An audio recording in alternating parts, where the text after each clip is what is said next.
Welcome back, Mr. Goodberry. The First Star Logistics studio is fully equipped and ready to record.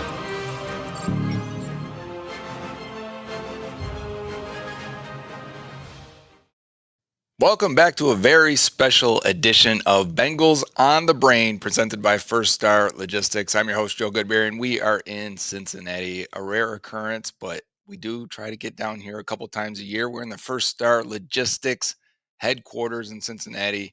They brought me down here. We got to watch that game firsthand, which I don't know if that's a great thing or not. I mean, it was entertaining on one hand.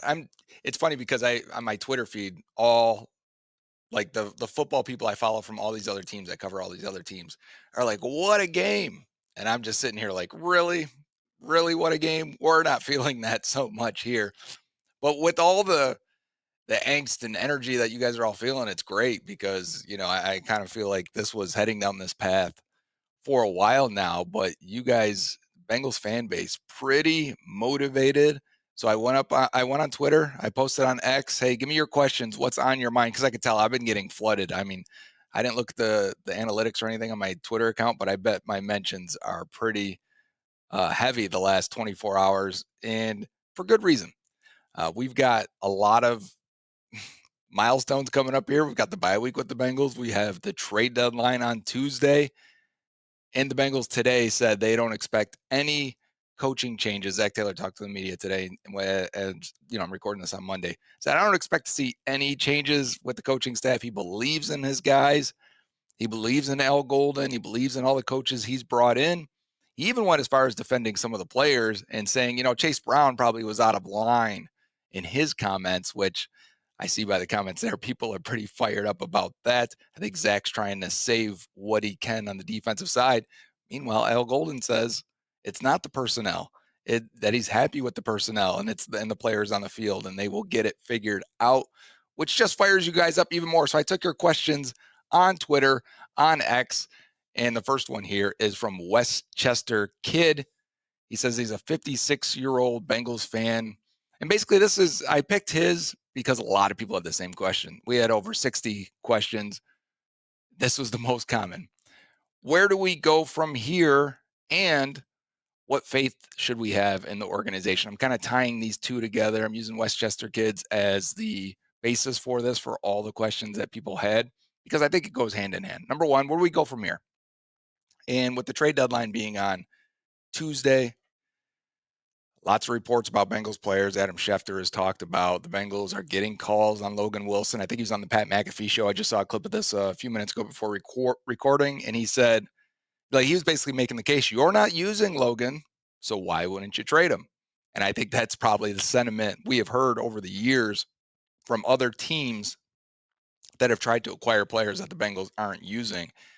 There's always a weird disconnect between their perceived value of their own player versus what they want in return. So they may say, hey, no, Logan Wilson's a good player. We want a 4th-round pick in return, and no team is going to give you that. They may feel that way about Cam Taylor-Britt and say, hey, we want a 5th-round pick in return, and no team's going to give you that. So with the trade deadline right around the corner, we're going to be watching for Trey Hendrickson. Are they going to move on from him? This is a guy they have struggled to extend. They've struggled to make him part of the future of this team, despite being their best defensive player, hands down. And we have seen the impact when Trey Hendrickson is not on the field for the Bengals. What can you get? And what's the value? We're talking about a 1-year contract. He's currently banged up with not a serious injury. The reports today, Diana Rossini said the Bengals still want a 1st-round pick. That's absolutely insane. So again, we're talking about being a disconnect in what the value is. I understand he's a very good player, but we're talking about 9 games, potentially 8 games if a team hasn't had their bye week yet, for a rental. Now, if you wanted to get creative, and we've seen trades like this in the past where teams will say, okay, if you extend him, if you make the playoffs, then we want a 1st-round pick back. If you don't do one of those things, or one of those don't qualify, it's a 2nd, and if both don't, it's a 3rd-round pick. The Bengals need to be more flexible. I think teams are hoping that they'll be more flexible once that deadline approaches at 4 p.m. We'll have to see if they were or not. But that's the next step. So where do we go from here? We're looking at the trade deadline. We're looking at are the Bengals buyers or sellers? And I would have to say after the last 2 games. On one hand, there were moments where I'm like, they should probably buy and probably get another young player in the building that can help them out on defense. But when you lose both games the way you do, you got to be sellers also. You got to look towards the future. I want to look at the roster, and there's some more questions, so I'm kind of alluding to it. Which players would you really keep? Which players would you really feel like you have to have and that you can't trade away right now on the defensive side? So if there are calls for those guys, I'd be inclined to do it. And I guess that's our next step as a fan base, is watching for that. And we'll react if they have these trades. We'll have another episode of Bengals on the Brain this week, as it's a bye week, and we'll be able to react to them afterwards. And then the second part of the question, why I started with this one: what faith do we have in the organization? What hope do we have, as other people asked as well? And I'm not telling you to have hope, and I'm not telling you to have faith in the organization. I think that might be the difference in why I do what I do, and kind of how I've always laid it out this way. I'm not a fan because I believe this team is going to ultimately get to the promised land. I think they have a chance. I think there's parity in the NFL, which is important. But do I ultimately think they're going to do it, or that they're doing the right things or taking the right steps to get there? I don't believe that. I don't believe they are. I don't believe there's going to be some magic elixir they take that all of a sudden makes them move like a modern franchise, or like the teams they're competing directly against. I've watched the Eagles make 3 trades already. Do you think the Bills are going to make a trade? I bet they will. You think the Ravens and the Chiefs are going to make a trade? I bet they will. So and they always have in the recent years, so it's not a bold prediction there at all. So when I look at it and say, what faith do you have? I'm not telling you to have faith. What I'm saying is, do you like football? Do you enjoy watching football? Do you enjoy the X's and O's in the chess match? Do you enjoy watching players develop and turn into great players, and players coming through in great moments, and teams winning for your city or for the fan base or whatever it may be? All the moments that happen is why I watch. All the fun parts of player evaluation. I I am who I am because I'm a Bengals fan. The player evaluation, the draft prognostication, the learning about the salary cap and how to manipulate it, and all the tricks these teams do. I'm that way because I'm a Bengals fan. I am so critical and analytical because this is what they've left me to resort to when I'm watching on Sundays. And if you're still watching right now, I assume I have probably shared many of those beliefs and thoughts and observations and evaluations with you, which is why you're here now, still watching. And I thank you for that. Next question. The next one's from Tortured in Cincy. He says, L. Golden's already said that personnel wasn't the issue, and that's not why they lost. So if it's his own admission that the players are good, but the coaches, in his words, suck, why should any of the coaches be kept? I think that's the thing, right? Today, Monday, they said no changes to the staff. So why should they be kept? I think this is more of a long-term picture than we see it. Like, we feel the pressure because Burrow is hurt again, because it's a Super Bowl window. I think that's part. I think we feel more pressure than the team sometimes because of the moment, because you're not going to get another Joe Burrow and Jamar Chase and T. Higgins together. Unlikely. And this is a franchise that's had great quarterbacks and wide receivers. But what you've had the last few years, and if you come away, if we come, 12, 15 years of having these guys, if it goes that long, maybe it's only 8. But if it goes that long and we say, they didn't win a Super Bowl, it would be a failure by the front office and the organization. So I think we see that and want to push everything into the table right now. And I agree. I'm not saying we're wrong. I don't think the franchise operates that way. And I think when you look at it from their perspective, I think Zach and Duke blamed the defense on Lou last year. And I think we can say at this point, well, probably wasn't the fair thing to do to Lou Anarumo. And they said, okay, Zach, if those are the issues, and Duke, if those are the issues, it's not your drafting, it's not your overall management of the team, Zach, then who's the coordinator you want? And he said, give me Al Golden. So Al Golden gets inserted. They pay the buyout from Notre Dame. They make him well paid as a defensive coordinator. And now you're still underperforming. And not just underperforming, the defense is historically bad. I would say people should get fired. Like, I've made that tweet plenty of times. That Golden should probably be fired. Like, you can't keep rolling out this defense and not fire the defensive coordinator. But I've also said Duke Tobin should probably be fired because their drafting and their process in the drafting has been so bad. So I think now at this point, when Zac says he's not going to just all of a sudden lose faith in Golden, because I think his job could be on the line. Like, if he's firing Al Golden at this point, that's an admission that they're the issue, that coaching is the issue. So I wouldn't be shocked if either the coaches band together and say, it's Duke, he drafted bad players this whole time, or if it's more of the organization sees this and sees continued infighting and inability to get the right defensive staff together and the right defensive players together. And that's when we see sweeping changes at the end of the year. So right now, I'm with you. Why haven't they done it? I don't have an answer for you other than I think they don't like to fire coaches mid-season. They don't like to fire coaches with time left on their contract. I think they will if they have to. We've seen it with Terrell Austin, Ken Zampese, but I don't think they want to do that and would really wait until the whole thing's crashing and burning before they get to that point. Next question is from Austin Coleman. Austin won the signed Joe Burrow helmet on the postgame show, so shout out to Austin for that. But he says, feels like it's going to be Zac Taylor's last year as the Bengals head coach. And would that departure scare me, as he's shown he's been able to build an offense around Joe Burrow, Jake Browning, Joe Flacco, and get high-end offensive production? Feels like he would be a good offensive coordinator, which is a funny take at the end there, because for a while there, reading the pulse of Bengals fan base on Twitter and talking with people in comment sections and on the YouTube channel here, reading the comments, a lot of people were like, no one would pick up Zac Taylor if he was fired. I think now that we've got Flacco producing at a rate he's never produced at in his career, I think that sentiment has changed a little bit. I think he would get a coordinator job. And does it scare me a little bit? Yeah, I do think there is some. I don't want to ruin the offense in an effort to make the entire team marginally better. It it's not an exact science, right? We know that we would like a physical good defense because you're going to need it once you get into the playoffs.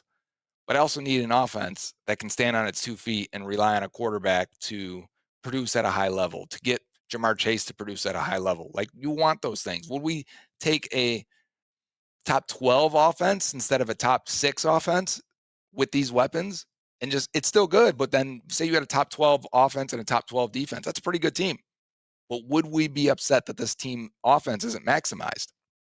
I think we would, because of the weapons they have, because of what we've seen them be capable of doing under Zac Taylor. But you're right. You've got to get the defense solved and you've got to figure it out. And if he's not the guy to do it, if he continues to show he can't figure that side of the ball out. And I understand he's the offensive sided coach.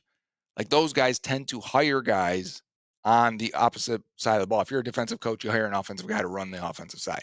If you're an offensive coach, you hire a defense coordinator that can take control of that side of the ball. Zach's no different. But at the same time, you've got to hire the right guys that can lead that room and get the right guys in there. Plus, we know the Bengals coaches have a say in the draft and do more in the draft than most teams, which leads to you've drafted these players along with Duke. So yeah, it does give me some concern, but I think the priority would still be, and we may have a question on this as well, where which like coaches would we want to replace Zac? I'm not completely there yet. I think it's a whole process to get to and a whole discussion to have, and we will when it's time to have it. We'll have plenty of time in the offseason if that is the case. But I do think about, like, what do you want from the next guy? I want the offense to still be able to remain to be really, really good and be able to put up 40 points, even with a backup quarterback. Like, there's not many teams that can even say that. There's not many offense coordinators that can say that. I mean, Kevin Stefanski was considered a genius with the Browns. They can't get Joe Flacco to do anything. He comes here and he's having a career year. Will it just remain the same because we have great weapons? I don't know that. I don't know if that's the case. I think everyone on the offensive side, other than Jermaine Burton, has flourished under Zac Taylor. But the defense hasn't. The defense has been the exact opposite, and he gets some of the blame from that because he's the head coach. Next question is from Drewski. Does the lack of draft success recently put a damper on any enthusiasm I may have for the trade deadline, because assuming they go and get some draft picks here for Logan Wilson, Cam Taylor-Britt, Trey Hendrickson even. I've seen a lot of sentiment of Bengals fans. What does it matter? They're just going to blow those picks anyways, right? And I kind of get that. The process is going to have to change at some point in their drafting. But also, they're going to need a lot of players in here. Part of the rest of the questions that are coming up are like, what can they do now and what can they do in the future? And part of the now is getting assets. And I think the Bengals would want a young player if they could in any returns here, maybe that has 2 years left on his contract or whatever. They can insert, maybe change the dynamic of what's going on in that locker room. But getting draft picks isn't necessarily a bad thing for getting a pick for a player that you're ultimately going to lose anyway. So if you're getting a second round pick for Trey Hendrickson and you were like, well, we're going to lose him anyways, and we weren't going to tag him, and we wanted to spend that money more evenly throughout the defense, then get your pick now. And that pick could be used to trade for a player. The Eagles just did this. The Eagles have made three trades in just the last few weeks. They had 13 picks at one point because they've traded players away that haven't worked for them. They've signed players, they don't work, they trade them away. Get a pick anytime you can. It allows you the flexibility to maneuver the draft. It allows you flexibility to maneuver in free agency and player acquisition with other teams. So I don't think it's a bad thing to get assets for a resource you're no longer going to use in the future. Does it put a damper on it? For me, it does not at all. I want as many picks as possible when we get to that point. Even if you're a bad team, is a bad team going to draft better with 7 picks, or is a bad drafting team going to draft better with 15 picks? Give me double the chances, and you're probably going to draft much better than a team with half as many opportunities to do that. Next question is from Beast Mode 916. Is there a chance that Duke Tobin actually gets fired? And if so, what would it take for him to be ultimately let go? I do think there's a chance. I think it's funny that this is the first time we're actually hearing about Duke Tobin from the media, to even bring up drafting. I mean, they're asking these questions. They're bringing up acquisition, player personnel, having the right guys. Is there enough talent? Was a question for Zac Taylor on Monday, and I'm like, that's a good one. Is there enough talent to believe that you have a championship level defense at some point? Do you have the right talent mix? And of course, Zac's going to say yes. He has to. These guys are listening, right? You got to get them motivated to play at the level you believe they were when you drafted them. So I understand why he would answer the way he did, but things are bubbling and things are getting to the point where somebody needs to take the fall for the continued failures of their draft, of their player development, and for their roster building overall. And the family's never going to take the fall, right? And let's be honest, that's one of the major issues. The Bengals themselves are the issue and the roadblock. Mike Brown is still the GM. Katie Blackburn and Troy Blackburn are still doing the contracts and the player acquisition based on their financial restraints they're putting on this thing. When you have to play or coach or scout with one hand tied behind your back, as I've put it many times, I try to give them a little bit of grace, but at the same time, you only get so many chances. You still have to win within the sandbox you're asked to succeed in. And Duke Tobin has not. So I think if things continue to boil and get to the point where, I mean, the players laughing when they're leaving the locker room, you going down that road, if the defense is historically bad, if you're like, you know what, Golden's got to go, Taylor's got to go, and a matter of fact, we can't draft either. Duke Tobin, you got to go. We're going to start fresh. I think it would take a meltdown. We're not there yet, surprisingly, but I think it would take a meltdown for probably Zac and Duke. I think the answer is the same for either one. Next question from Larry Marriott, I think his name is there. He says, doesn't this feel kind of like the 2019 Bengals defense where Lou was here? There was a little bit of fighting. Players wanted to be traded. People weren't buying in. Carlos Dunlap, I don't see the vision. You remember these things? They had to cut Preston Brown after giving him a 3-year contract. They ultimately traded Carlos Dunlap. They had to kind of reset the locker room and get people to buy in. And it took a big moment to change everything. Remember the Juju hit, the Vaughn Bell Juju hit at the 50-yard line, and everyone kind of was like, yes, there's the defense finally. Maybe this can work. Maybe they do have some life in them, some fight in them.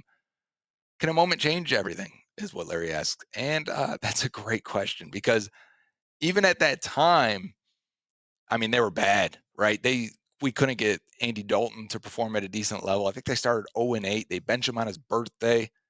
They start Ryan Finley and I want Brandon Allen was the next one. Someone else started in that season. But point is, you're starting Ryan Finley. He was terrible.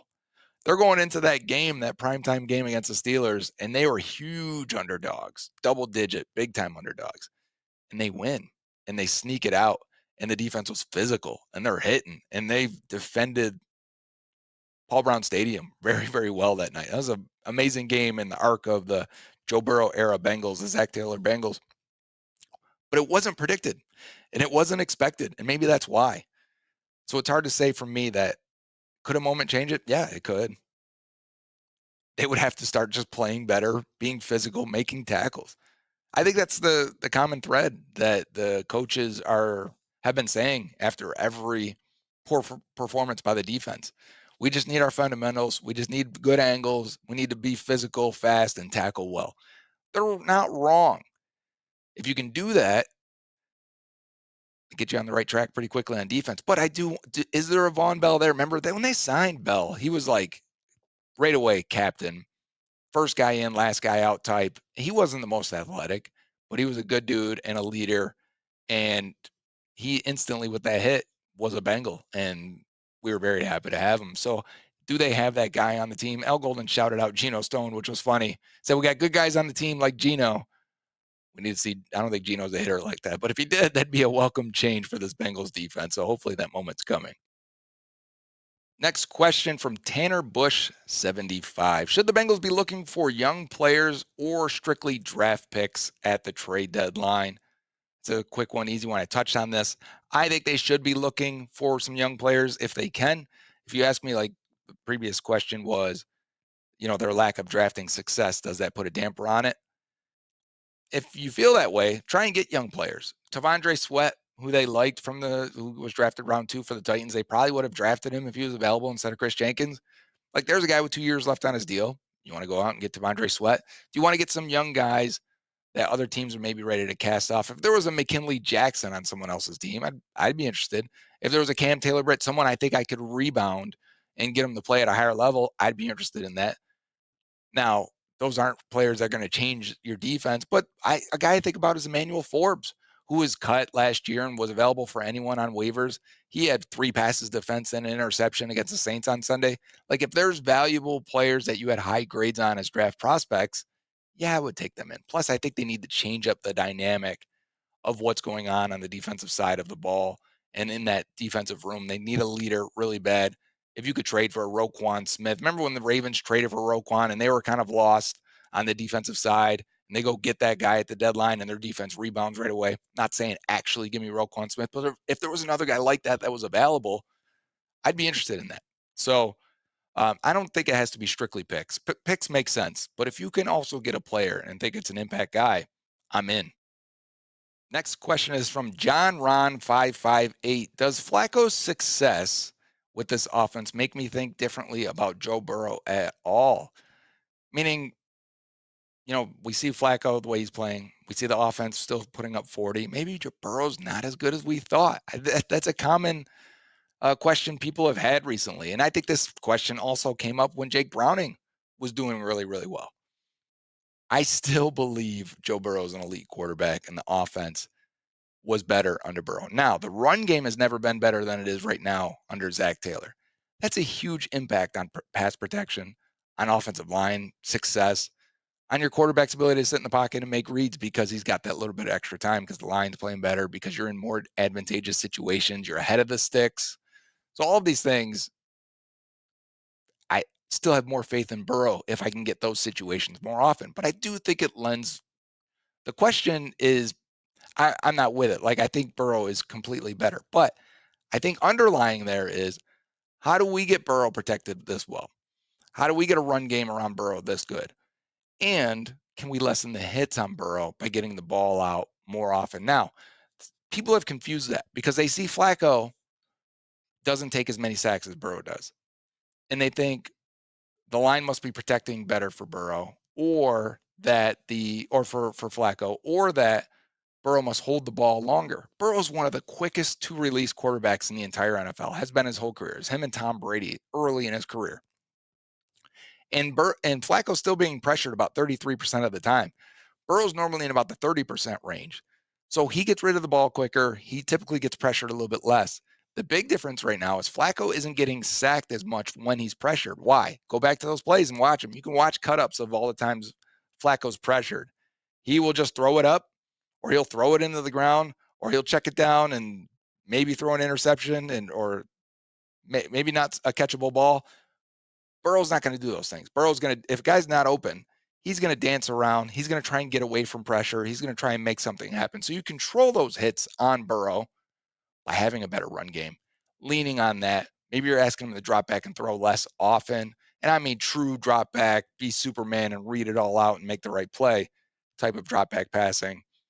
You ask Burrow to do that less, you're going to lessen the hits, and you're probably going to feel much better about his future. So remember, these questions were asked when Browning was having success as well. Browning had like a 98 quarterback rating that year, 2023. So I don't want to get carried away and think that the offense has found some revelation under Joe Flacco or anything like that. There's even been people that have questioned, maybe we just need an average quarterback with Zac Taylor and these weapons, and we can spend that money on the defense and get rid of Joe Burrow. And I'm just like, let's not get crazy, guys. So I don't want to spend too much time on that. Watch the difference between the quarterbacks when they're pressured, and watch the difference when they have to go off script and create and make things happen, because you will need to do those. You will need to make those plays. You can't always rely on the scheme and the receivers winning in crazy ways the way T. Higgins and Jamar Chase have done. Next question is from Dr. Patel. He asked, how can we accelerate the rebuild of this defense?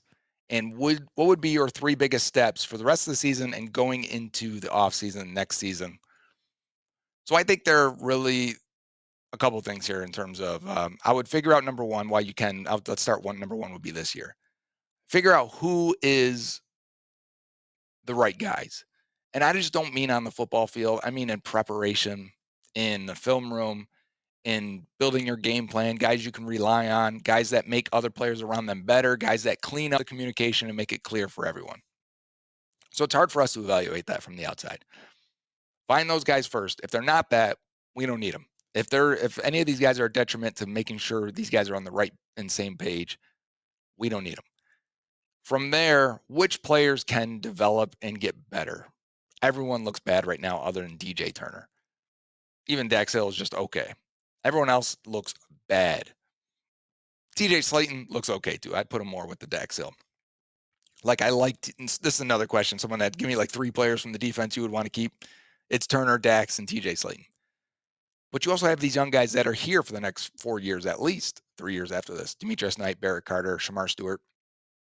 You need to know what those guys are. If they can help and contribute, maybe they're not superstars. Maybe they won't develop in that. Can they be startable players? Right now, they're not startable. You have to start them, I guess. They force themselves to start them by not signing free agents and insulating themselves from putting rookies out on the field. 5 rookies are starting. I mean, what do we expect? The teams that start the most rookies, especially at these positions, are not having great success. So, can they be startable players? Can they get better?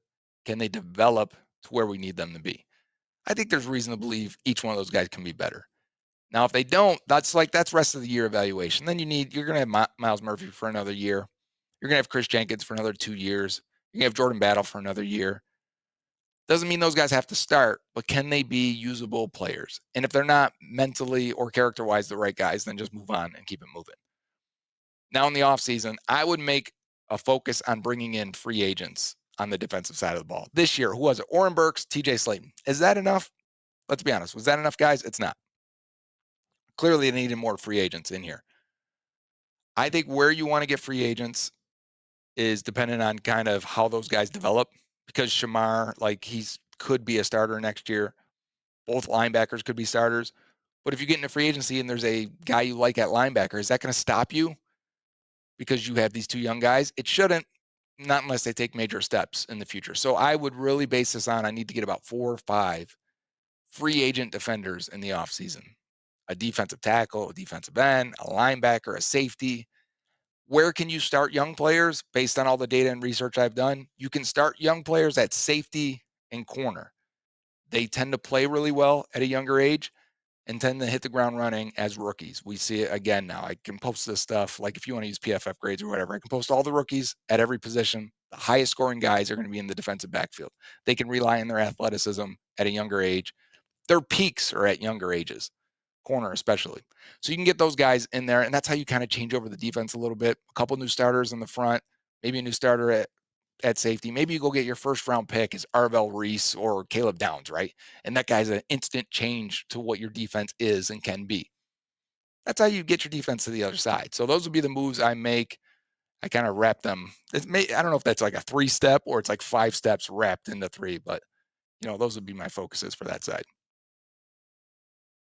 Okay, just a few questions ago. The next one's from Patrick G. Cincy Fanatic 25. Is it the Bengals organization that ultimately holds them back from putting out consistently good results? I touched on this and kind of, agree with this completely. And if this is your thought process, which a lot of old Bengals fans believe this, I think some of the newer fans that joined in during the Joe Burrow era are waking up to this idea that it's the Bengals franchise. But it is. I mean, they consistently, it seemed like they cut corners, consistently seem to insulate themselves from the outside world, which protects them from criticism, but also stops them from seeing these outside ideas, seeing how other teams are advancing and going forward with modern football, and they're kind of left. And the Bengals have made progress. So I don't want to be completely like they're in the Stone Ages. They have made slow progress. But when other teams are leaping, you're still ending up behind them, which is a big issue. It's always some new team now that's better than they are while they've made progress. Sure, they're not the Jets. They're not the Raiders. They're not the Commanders. I mean, the Commanders had success last year, but let's see if they can sustain it. They're not the Browns. They've had some stability from the top down because they've had Mike Brown here forever now at this point.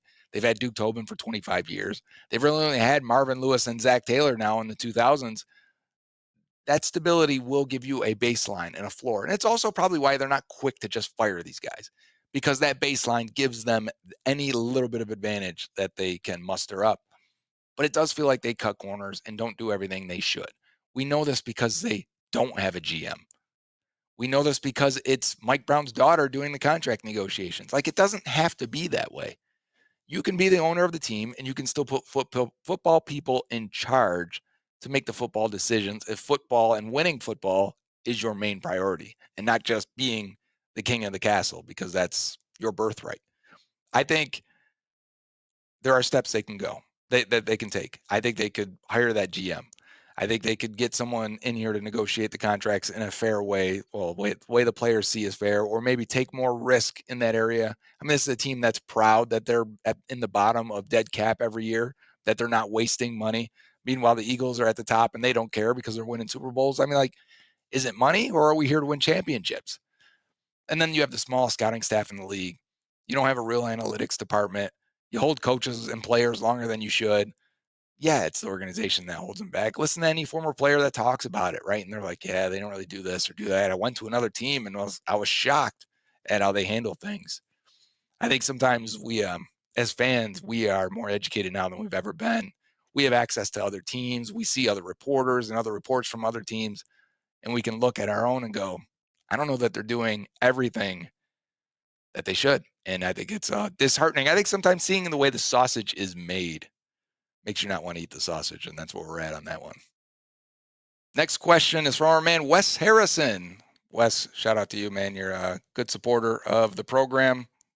He says at midnight, so we're going to have fun questions to finish this off. It's at midnight tonight, you are granted 24 hours to be the owner of the Bengals, and any decisions you make cannot be reversed. What would you do in 24 hours? I want to know what you guys would do too. So put in the comments here. If you 24 hours, you just firing Zach, Duke Tobin, like what are you doing to you got 20, you better be prepared for this answer because they can't reverse these decisions. But yeah, I would try and can you hire a GM in 24 hours and get the right football guy in there? Can you increase the scouting department? Hire an analytics department.